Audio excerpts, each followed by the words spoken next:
Certains manifestants ont en fait tagué des étoiles de David en référence en fait à la Shoah sur les terrasses de café. Une manifestante a tout simplement giflé un serveur qui essayait de la repousser pour éviter qu'elle dégrade en fait tout simplement la terrasse. Jean-Pierre Mercier, qu'est-ce que ça vous inspire, ces manifestations qui à chaque fois par des éléments qui sont bien sûr minoritaires, mais finalement dérapent quand même?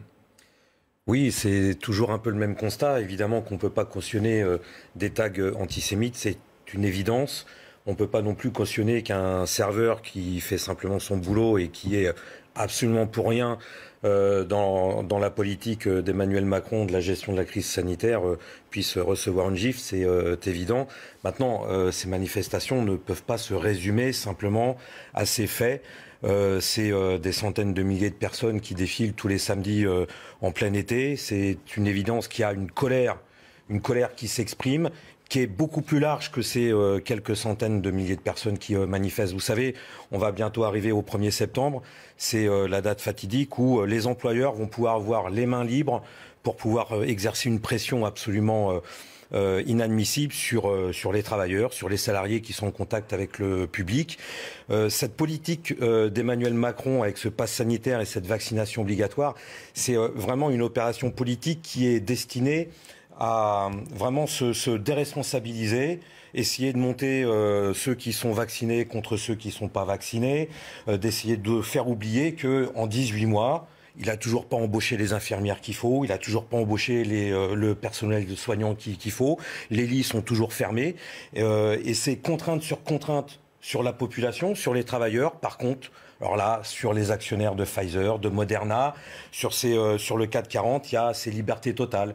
On a aujourd'hui, je rappelle simplement que les laboratoires pharmaceutiques, ces big pharma, ont osé augmenter le prix de la dose.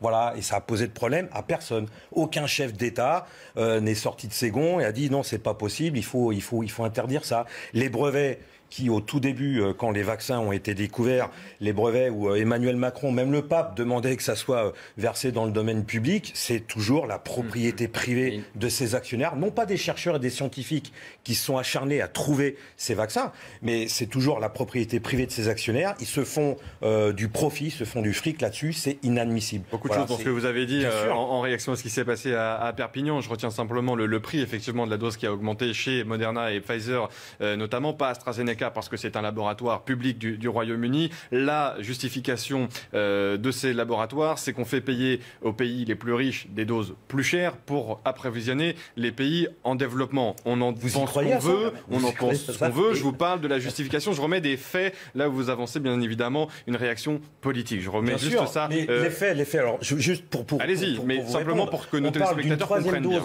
On parle d'une troisième dose dans les pays riches.